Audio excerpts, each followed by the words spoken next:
Creative talk show में आप सबका स्वागत है। और आज हमारे क्रिएटिव टॉक शो पे मिस्टर रोहित बजाज आए हुए हैं। नमस्कार। और रोहित बजाज साहब आज हमसे सवाल करने वाले हैं कुछ फिल्म जगत से लेकर। तो पूछिए रोहित जी, क्या सवाल है आपका?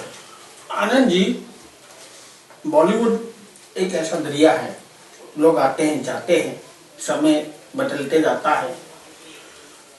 हमने बहुत सारे स्टार को देखा है ऑन स्क्रीन ग्लैमरस वर्ल्ड में। एक ऐसा सितारा जो हिंदुस्तान का सबसे बड़ा किंग, स्टार ऑफ मिलेनियम, हम बात कर रहे हैं अमिताभ बच्चन की। हम नहीं, हिंदुस्तान नहीं बल्कि पूरा वर्ल्ड उसका दीवाना है। तो मैं ये जानना चाहता हूं कि अमिताभ से कौन लोग जलते थे और दुश्मनी थी? देखिए, जलने का तो सवाल ही नहीं पैदा होता है और ना तो दुश्मनी का सवाल पैदा होता है। हमेशा बॉलीवुड में रिवैलिटी रही है। जैसे आज आप देख रहे हैं कंपटीशन कही, अब एक हेल्दी कंपटीशन तो जलने का सवाल नहीं पैदा होता है। तो मतलब बच्चन साहब के टाइम पे, अमिताभ बच्चन साहब के टाइम पे उनके बहुत सारे कंपटीटर थे। विनोद खन्ना साहब थे, शशि कपूर जी थे, शत्रुघ्न सिन्हा साहब थे। तो ये कंपटीशन था, राइवलरी का नाम हमारे मीडिया वालों ने दिया है। तो अब बताइए किसके बारे में जानना चाहते हैं? सर्वप्रथम मैं अमिताभ के बारे में जानना चाहता हूँ। उनके बारे में तो पूछे जा रहे हैं, पर किसकी राइवलरी की बात कर रहे हैं? मैं विनोद खन्ना जी के जानना चाहता हूँ और उसके बाद शत्रुघ्न सिन्हा जी के बारे में। ठीक है, तो सर्वप्रथम तो मैं बच्चन साहब के बारे में मैं क्या कहूँ। बच्चन साहब तो एक चमकते हुए सूर्य हैं जिनके बारे में सब लोग जानते हैं। तो उनके बारे में कुछ भी कहना मतलब सूर्य को दीपक जलाने जैसा। पर मेन बात जो आप राइवलरी की कर रहे हैं, तो हम पहले आते हैं मिस्टर विनोद खन्ना साहब के ऊपर। तो इनकी जो राइवलरी थी, एक्चुअली में एक टाइम पे ये बॉलीवुड के दो सबसे बड़े जायंट थे। बराबर। इनके बराबर कोई नहीं था। बराबर। 1970s में बॉलीवुड में इन्होंने बहुत सारी फिल्में की हुई है। बराबर। इन्होंने लगभग 10 फिल्में साथ में की है। बराबर। और अमिताभ साहब हमेशा मेन लीड में रहे हैं। बराबर। फिर भी जो लाइमलाइट मिला वो विनोद जी को मिला। वो विनोद जी को मिला है। क्योंकि एक तो क्या था, विनोद जी की जो पर्सनैलिटी थी वो अलग थी। अलग नहीं थी, बहुत ही खूबसूरत पर्सनैलिटी थी। अलग उसको नहीं कहा जाता है, बहुत कमाल की पर्सनैलिटी थी, ऊपर से खूबसूरत थे। तो एक वक्त था जब लोग कहते थे कि यार ये जो विनोद खन्ना साहब है अमिताभ बच्चन को और बीट कर देंगे। बराबर। क्योंकि बच्चन साहब पीक टाइम पे थे। बराबर। और ये था कि एक थ्रेटनिंग जो होता है, थ्रेटनिंग कंपटीशन, वो एक थ्रेटनिंग कंपटीशन। और के जो पैर रहे हैं, जो जोड़ी रही है, हमेशा सुपरहिट फिल्में दी है। विनोद खन्ना और अमिताभ बच्चन की जितनी भी फिल्में साथ में आई है लगभग हिट है। जैसे 1976 में हेरा फेरी आई थी। बराबर। वो हिट फिल्म थी। फिर आई थी खून पसीना में इनका जो परफॉर्मेंस था, वेरी गुड, एक्सीलेंट। किनका? विनोद खन्ना जी का। तो विनोद खन्ना साहब का जो परफॉर्मेंस था बहुत अच्छा था। बराबर। फिर था अमर अकबर एंथोनी। बराबर। मनमोहन देसाई ने प्रोड्यूस किया था। मनमोहन देसाई जी ने डायरेक्ट किया था उस फिल्म को। तो कमाल की परफॉर्मेंस थी। फिर थी परवरिश। बराबर। फिर मुकद्दर का सिकंदर। बराबर। मुकद्दर का सिकंदर में मतलब दोनों का परफॉर्मेंस कमाल का था।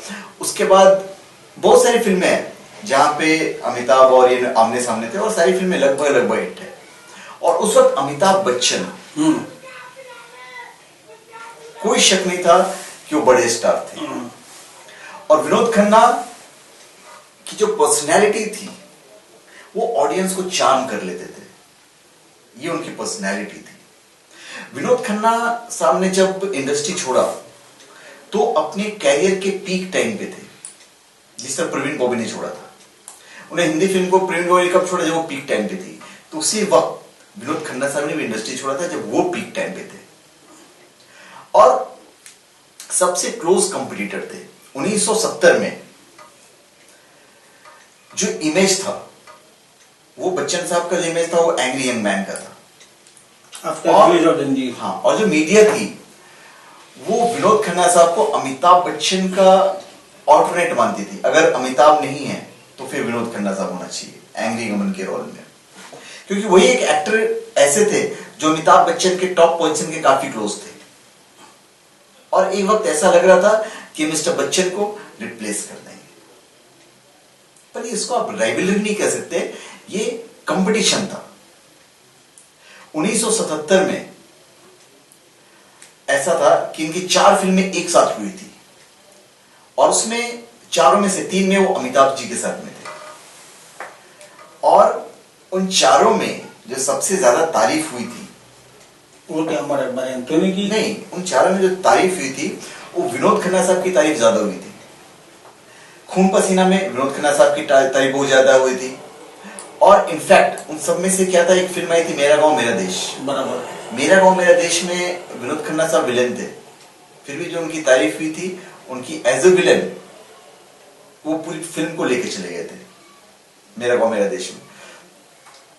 और जब उनकी फिल्म आई थी कुर्बानी, तो कुर्बानी में जब कुर्बानी रिलीज हुई थी तो कुर्बानी वक्त ऐसा था कि लोग कहते थे अगर विनोद खन्ना इस फिल्म में नहीं होते, पिक्चर हिट नहीं होती, तो फिर कुर्बानी का कोई मतलब ही नहीं बनता है। बराबर।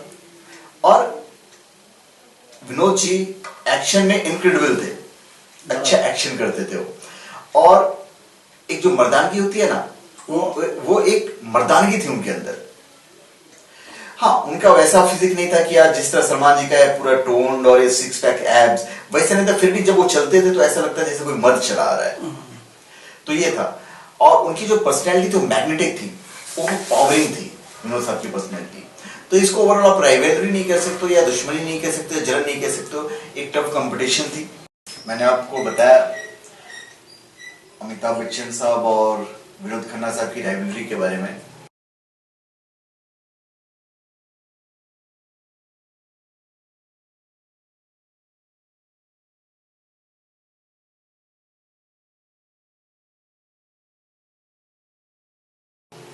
अब मैं आपको शत्रुघ्न सिन्हा साहब के बारे में बताता हूं। एक टाइम पे अमिताभ बच्चन और शत्रुघ्न सिन्हा साहब बहुत अच्छे दोस्त हुआ करते थे। बहुत अच्छे दोस्त मतलब बहुत अच्छे दोस्त, साथ में खाना पीना उठना बैठना साथ में था, इवन स्ट्रगल के टाइम पे। क्योंकि शत्रुघ्न सिन्हा साहब, अमिताभ बच्चन साहब और अपने सुभाष घई साहब, ये सब एक ही जगह पे रहते थे। इनफैक्ट शायद रूम भी शेयर करते थे, शाम को साथ में ड्रिंक वगैरह भी लेते थे। और इनकी जो राइवलरी है या दोस्ती है, ये काफी सालों से चली आ रही है। इनफैक्ट इन्होंने साथ में बहुत सारी फिल्में भी की हुई है। और इनके जो बच्चे हैं आज, अभिषेक बच्चन और सोनाक्षी सिन्हा, आज तो शायद एक फिल्म भी ये लोग साथ में कर रहे हैं, आ चुकी ऑल इज वेल। हाँ, ऑल आ चुकी है, शायद एक फिल्म और कर भी रहे हैं शायद। अभी एक हाल फिलहाल के इंटरव्यू में शत्रुघ्न सिन्हा साहब ने कहा था कि हमारी जो राइवलरी है वो बड़ी अनफॉर्चुनेट है, बट ये राइवलरी थी, उन्होंने एक्सेप्ट किया इस चीज को। और एक फिल्म आई थी इनकी शान और नसीब, जहां पे उन्होंने एक दूसरे के अपोजिट में, मतलब एक्टर्स थे ये, उस पॉइंट पे भी उन्होंने कहा था कि हमारी जो राइवलरी है ये कभी खत्म नहीं होगी। और उनकी एक फिल्म में आने वाली डायलॉग भी है जहां पे एनटीआर प्ले कर रहे हैं कि आई एम नॉट सरकार, आई एम सुपर सरकार। अभी बिग बी और शत्रुघ्न साहब, उन्होंने बहुत सारी फिल्में की है, जैसे काला पत्थर, दोस्ताना, शान, पर ये लोग काफी अच्छे दोस्त नहीं रहे इन फिल्मों के दौरान। 1970 और 1980 ये लोग काफी फिल्में साथ में कर रहे थे, और उन्हीं में से एक फिल्म आई थी दोस्ताना, और दोस्ताना के बाद इन्होंने फिर साथ में कोई फिल्म नहीं की है। और उनकी जो ग्रोइंग एस्पिरेशंस थी, जो ईगो थी, और लोग साथ में उस ईगो की वजह से साथ में कभी काम करना नहीं चाहे। दोनों का ईगो इतना बड़ा था, दोनों बड़े स्टार थे, अमिताभ बच्चन बहुत बड़े स्टार थे, वो भी बड़े स्टार थे। एक मल्टी स्टार मूवी थी 1980 में बनी थी, वो थी शान, और उस फिल्म में बच्चन साहब का मेजर रोल था, सत्तू जी भी थे उसमें, तो उनका जो रोल था ऐसा मतलब ज्यादा कुछ था नहीं उसके अंदर, मतलब ऐसा कुछ नहीं था कि शत्रुघ्न सिन्हा को कुछ याद किया जाए। लोग कहते थे कि बच्चन साहब सबके रोल कटवा देते हैं, कितना सच है या कितना झूठ है इस बारे में कुछ मैं कमेंट नहीं करना चाहूंगा। फिर भी शान का जो सक्सेस था उसने कहीं दोस्ताना को मैच नहीं किया। क्योंकि वहां पे शत्रु साहब का एक प्रॉपर रोल था, एक वकील का रोल। हाँ एक प्रॉपर। और उस फिल्म के बाद, दोस्ताना के बाद, दोनों ने ये डिसाइड किया कि आपस में हम एक दूसरे के साथ काम नहीं करेंगे। ये रमेश सिप्पी ने एक फिल्म शुरू की थी जिसमें अमिताभ बच्चन थे, शत्रुघ्न सिन्हा थे और कमलजीत भी था, शायद कमलजीत थे। तो फिर उनको शेल्फ कर देना पड़ा कि दोनों की आपस में एक दूसरे से बनी नहीं। और सब कहते हैं कि अमिताभ बच्चन और शत्रु की जो राइवलरी थी वो फिल्म काला पत्थर के अंदर दिखती है। इवन जब दोनों साथ में सीन कर रहे थे तो साथ में सीन करते वक्त इनके जो रिएक्शंस थे वो नेचुरल नजर आते थे, वो नेचुरल नजर आता था उन लोग के चेहरे पर। एक वक्त था जब अमिताभ बच्चन, सुभाष घई, शत्रुघ्न सिन्हा, संजीव कुमार, ये सब एक साथ मुंबई आए थे, लगभग आसपास ही अपनी किस्मत आजमाने के लिए आए थे लोग बॉलीवुड में। और ये सारे के सारे एक ही जगह पे पीजी में थे। शाम के वक्त सब इकट्ठा होते थे, पूरे दिन में इन्होंने क्या किया ये सारी बातें करते थे, फिर साथ में ड्रिंक भी करते थे। तो एक वो वक्त था। फिर एक घटना ये हुई कि जब इनकी राइवलरी चली रही थी, फिर अभी जब अभिषेक बच्चन की वेडिंग हुई थी तो अभिषेक बच्चन की वेडिंग के टाइम पे भी इनको इनवाइट नहीं किया गया था। और सबसे बड़ी गलती थी शत्रु साहब की। देखिए इसे गलती कहिए, भूलना भी कहिए, इसे गलती भी नहीं कह सकते हैं क्योंकि बड़े लोग ऐसी गलतियां नहीं करते हैं। हर आदमी के अपना एक वो होता है, क्योंकि तो पॉलिटिक्स में जा चुके थे आफ्टर, और ये मुलायम जी को सपोर्ट कर रहे थे, तो एक अलग तरह की दोस्ती अलग चीज होती है, तो इसे गलती नहीं कहा जा सकता। फिर बाद में बच्चन साहब ने उनके घर पे मिठाई भिजवाई थी, तो वो मिठाई उन्होंने एक्सेप्ट नहीं किया था। तो उन्होंने जब एक्सेप्ट नहीं किया तो फिर इन्होंने कुछ ट्वीट कर दिया था बच्चन साहब ने।